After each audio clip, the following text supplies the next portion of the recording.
ওকে, আমি ডাক্তার ওয়েস কুরুনি। আজকে আমি আপনাদের হেমাটোলজির এক্সাম ব্যাচের জন্য আপনারা কিভাবে পড়বেন সেই সম্পর্কে আমি আজকে একটু আপনাদের গাইডলাইন দেওয়ার চেষ্টা করব। আপনাদের হেমাটোলজি থেকে যে প্রশ্নগুলো আসলে কমনলি আস্ক করা হয় সেই টপিকগুলোতে আমি চলে যাচ্ছি। আপনাদের হেমাটোলজি থেকে যে প্রশ্নগুলো সবসময় আস্ক করা হয় সেটা হচ্ছে যে ব্লাড সেলগুলোর আপনার মরফোলজি, যেমন আরবিসি, ডাব্লিউবিসি এবং প্লাটেলেটের মরফোলজি রিলেটেড প্রশ্ন হয়। একটা প্রশ্ন আসে যেমন আরবিসি নিউক্লিয়াস আছে না নাই, প্লাটেলেটের নিউক্লিয়াস আছে না নাই, ইসিনোফিলের নিউক্লিয়াসটি বাইলোবড নাকি ট্রাইলোবড নাকি মাল্টিপল লোবড, এখান থেকে আপনাদের পরীক্ষা আসে। এছাড়া আপনি দেখবেন যে কোয়াগুলেশন ফ্যাক্টর কি কি নাম আছে, শুধু নামগুলো পড়লেই হবে না, অল্টারনেট নাম কি কি আছে সেটা জানতে হবে। এবং সবগুলো কোয়াগুলেশন ফ্যাক্টর আপনি জানেন যে লিভারে তৈরি হয় এক্সেপ্ট 3, 4, 6। অ্যান্টিকোয়াগুলেন্ট যদি আমি বলি যে কি কি অ্যান্টিকোয়াগুলেন্টের নাম, এই নামগুলো থেকে কিন্তু বেশ প্রশ্ন হয়। এভিডেন্স অফ হেমোলাইসিস, হেমোলাইসিসের এভিডেন্স থেকে আপনাদের পরীক্ষায় প্রশ্ন হবে। হ্যাঁ, এভিডেন্স অফ হেমোলাইসিস আপনাকে শিখতে হবে, যেমন এখানে ইনডাইরেক্ট বিলিরুবিনেমিয়া হয়, তারপরে আপনার এলডিএইচ বাড়ে, হ্যাপ্টোগ্লোবিন কমে, তাই না? ক্লাসিফিকেশন অফ অ্যানিমিয়া থেকে প্রশ্ন হয়, যেমন মরফোলজিক্যাল ক্লাসিফিকেশন বলতে microcytic, hypochromic anaemia, macrocytic anaemia, মাইক্রোসাইটিকের মধ্যে আবার 4টা, iron deficiency, thalassaemia, sideroblastic anaemia of chronic disease, এখান থেকে আপনাদের প্রশ্ন হবে। মেগালোব্লাস্টিক অ্যানিমিয়াতে এমসিবি হচ্ছে মোর দেন 100 থাকে। এছাড়া মেগালোব্লাস্টিক, ম্যাক্রোসাইটিক এবং নন মেগালোব্লাস্টিকের মধ্যে পার্থক্য কি এটা শিখবেন। আয়রন ডেফিসিয়েন্সি অ্যানিমিয়া কজ গুলো, ডেফিসিয়েন্সি হওয়ার কজ যেমন ইনঅ্যাডিকুয়েট ইনটেক, তাছাড়া লস বেশি, ডিমান্ড বেশি, তারপরে আপনার গ্রোয়িং এজে, প্রেগন্যান্সিতে, হ্যাঁ, এগুলার কারণে আয়রন ডেফিসিয়েন্সি অ্যানিমিয়া হয়। হুকা মিউটেশনের কারণে আয়রন মেটাবলিজমের যে একটা চার্ট আছে আপনাদের বইতে বা শীটে, সেটা সেই চার্টটা ভালো করে বুঝতে হবে যে একটা আয়রন ফেরিক ফর্মে থাকে, হাইড্রোক্লোরিক অ্যাসিড দিয়ে ফেরাস হয়, তারপরে ডিউটেনাম এবং আপার জিজোনাম দিয়ে ঢুকে বেসোল্যাটারাল সারফেস দিয়ে ব্লাডে ঢুকে ট্রান্সফারিনের সাথে বাইন্ড করে বিভিন্ন স্টোরেজ সাইটে গিয়ে স্টোর হয়, যেমন ম্যাক্রোফেজ, লিভার এবং বোন ম্যারো রেট্রোব্লাস্ট। এই মেকানিজমটা ভালো করে বুঝতে হবে। পার্নিশিয়াস অ্যানিমিয়া একটা অটোইমিউন বেসিসে তৈরি হয়, আইদার প্যারাটাল সেলের এগেইনস্টে অথবা আপনার কি বলে যে ইন্টেন্সিভ ফ্যাক্টর অফ ক্যাসেলের এগেইনস্টে যে অটো অ্যান্টিবডি তৈরি হয়, যার জন্য ভিটামিন বি12 অ্যাবজর্পশন ঠিকমতো হতে পারে না। আর ভিটামিন বি12 যদি ঠিকমতো অ্যাবজর্পশন না হয়, যেমন টার্মিনাল পার্ট অফ আইলিয়াম পর্যন্ত তো যেতে হবে, তা না হলে তো সে অ্যাবজর্পশন হতে পারছে না, তাই না? মেগালোব্লাস্টিক অ্যানিমিয়া থেকে আপনাকে কি শিখতে হবে সেটা হচ্ছে যে ভিটামিন বি12 ফলিক অ্যাসিডের কারণে মেগালোব্লাস্টিক অ্যানিমিয়া ডেফিসিয়েন্সির কারণে হয় এবং বোন ম্যারোতে কিন্তু মেগালোব্লাস্ট পাওয়া যায়।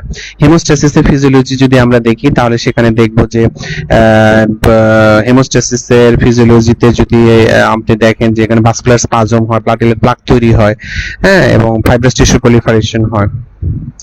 4টা কজ থেকে একটা কজ সবসময় পরীক্ষায় আসে, একটা হলো neutrophilic leukocytosis, neutropenia, thrombocytopenia and pancytopenia cause. এই 4টা কজ যদি ভালো করে পড়েন ডেফিনেটলি একটা পরীক্ষায় আসবে। ইএসআর, বিটিপিটি, এপিটিটি এবং সিআরপি প্রলঙ্গেশনের কজগুলো, বিশেষ করে ইএসআর এর হাই রাইজ বা স্কাই রাইজ অফ ইএসআর, যেমন মাল্টিপল মাইলোমা, টিউবারকুলোসিস, পলিমাইলজিয়া রিউমাটিকা, তাই না, টিউবারকুলোসিস, এগুলোর কারণে যে ইএসআর হাই রাইজ হয়। ব্লাড ট্রান্সফিউশন থেকে প্রশ্ন হবে না, এরকম প্রশ্নই মনে হয় হবে না কখনো। এটা আপনারা পড়বেন। স্পেশালি আপনারা যেটা শিখতে হবে সেটা হচ্ছে যে অ্যান্টিজেন অ্যান্টিবডির ধারণাটা ক্লিয়ার রাখতে হবে। Haemolytic disease of the newborn, এটা মেকানিজম প্রস্তুত রাখতে হবে। Indications and complications of blood transfusion, বিশেষ করে ম্যাসিভ ব্লাড ট্রান্সফিউশনের কমপ্লিকেশনস আপনাদের শিখতে হবে। এখানে হাইপোক্যালিমিয়া, হাইপারক্যালিমিয়া দুটোই হওয়ার সুযোগ আছে। ফ্রেশ ফ্রোজেন প্লাজমা এবং ক্রায়োপ্রেসিপিটেটের ইন্ডিকেশন এবং বিশেষ করে ক্রায়োপ্রেসিপিটেটের কম্পোজিশন কি থাকে, এদেরকে স্টোর করতে হয় -25-এ 1 বছর পর্যন্ত। ডিজিজের মধ্যে যদি কিছু বলি তাহলে আপনাকে বলতে হবে কুম টেস্টের ইন্টারপ্রিটেশন, ডেফিনেটলি এখান থেকে প্রশ্ন হবেই। ডিআইসি ল্যাবরেটরি ইনভেস্টিগেশন এবং causes of DIC, haemophilia x-link recessive একটা ডিসঅর্ডার, তাই না, মেল হচ্ছে সাফারার, ফিমেল ক্যারিয়ার, এর জেনেটিক্সটা ভালো করে বুঝতে হবে। এবং ল্যাবরেটরি ইনভেস্টিগেশনের মধ্যে এপিটিটি বাড়ে, তাই না, এটা আপনাকে মনে রাখতে হবে। থ্রম্বোপ্লাস্টিক জেনারেশন টাইম বাড়ে এখানে, তাই না। লিউকোমাইট রিঅ্যাকশনের সাথে লিউকেমিয়ার বেসিক ডিফারেন্স কি, এটা আপনাকে শিখতে হবে।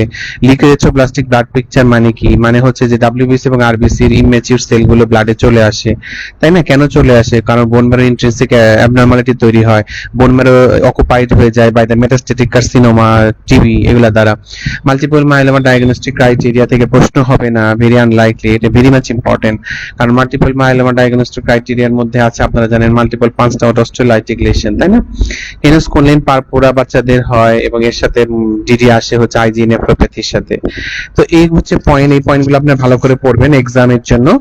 এবং অবশ্যই রেসিডেন্সি প্রিপারেশনের জন্য আপনারা পারলে অবশ্যই একটা ক্লাস করবেন আমার ম্যাট্রিক্স একাডেমির হেমাটোলজি রিলেটেড, ডেফিনেটলি সেখান থেকে একটা ভালো প্রিপারেশন পাবেন আপনারা, আশা করি।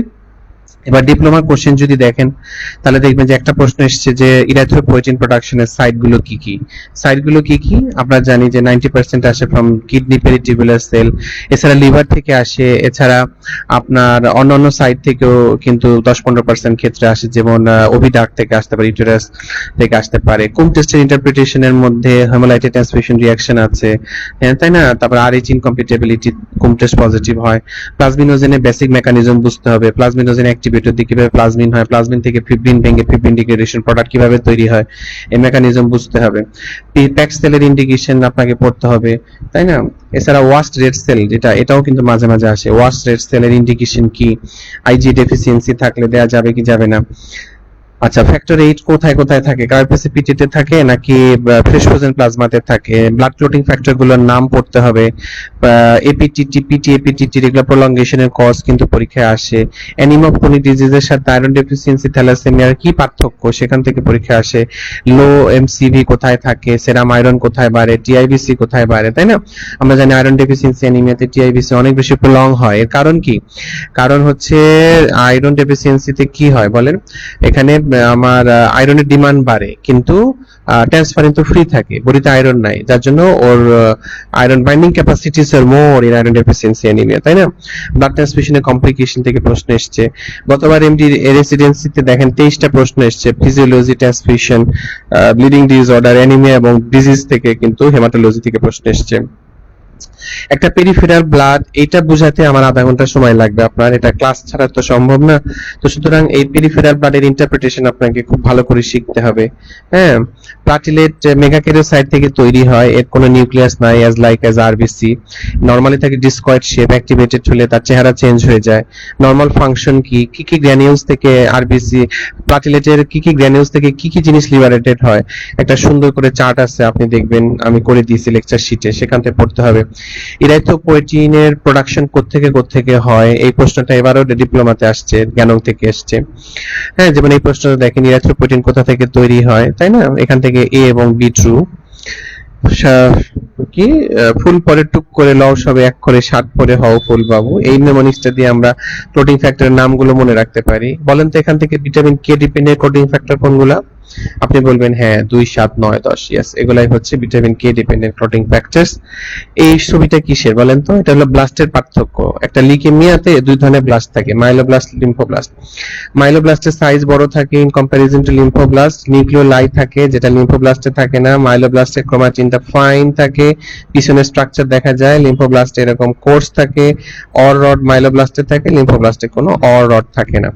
লিউকেময়েড রিঅ্যাকশনের সাথে লিউকেমিয়ার বেসিক পার্থক্য হচ্ছে লিউকেময়েড রিঅ্যাকশনে ব্লাস্ট কখনো 5% এর উপরে ওঠে না, আর ডাব্লিউবিসি কাউন্ট কখনো 1 লাখের উপরে ওঠে না। কিন্তু লিউকেমিয়াতে ডাব্লিউবিসি কাউন্ট ইউজুয়ালি 1 লাখের উপরে থাকে, ব্লাস্ট 20% এর উপরে থাকে অ্যাকর্ডিং টু ডাব্লিউএইচও। তো এই পার্থক্যটা মনে রাখতে হবে ভালো করে। এই ছবিটা যদি দেখেন, এখানে দেখতে পাচ্ছেন রোলো formation in RBC found in multiple myeloma. Multiple myeloma diagnostic criteria গুলো মনে রাখতে হবে। লেট এজে প্রেজেন্ট করে, প্রচন্ড বোন পেইন থাকে, ভার্টিব্রাল ফ্র্যাকচার থাকতে পারে, রেনাল ফেলিয়ার থাকতে পারে, অস্টিওক্লাস্টিক অ্যাক্টিভিটি বাড়ে যার জন্য বোন ফ্র্যাকচার হয়, মাল্টিপল পাঁচটা আউট অস্টিওলাইটিক লেশন হয়। এই যে কালোগুলা দেখতে পাচ্ছেন, এগুলা পাঁচটা আউট অস্টিওলাইটিক লেশনস, কারণ অস্টিওক্লাস্টিক অ্যাক্টিভিটি বাড়ে। বেনজোস প্রোটিন তৈরি হয়, হাইপোগামাগ্লোবিলিনেমিয়া হয়, যার জন্য এম প্রোটিন বেশি বেশি তৈরি হয়। হ্যাঁ, এগুলা ইউরিন দিয়ে পাস করলে বেনজোস প্রোটিন বলে, তাই না? এগুলো আমরা শিখবো। বোন ম্যারোতে প্লাজমা ব্লাস্ট মোর দেন 30% থাকে অ্যাকর্ডিং টু ডাব্লিউএইচও। তো এইভাবে প্রিপারেশন নেন, আশা করি আপনার হেমাটোলজির একটা ভালো প্রিপারেশন হবে। আর পারলে একটা আমার হেমাটোলজি ক্লাস করে নিন রেসিডেন্সি প্রোগ্রামে। আশা করি সামনের দিনগুলো ভালো যাবে আপনাদের। দেখা হবে অন্য কোনো ক্লাস।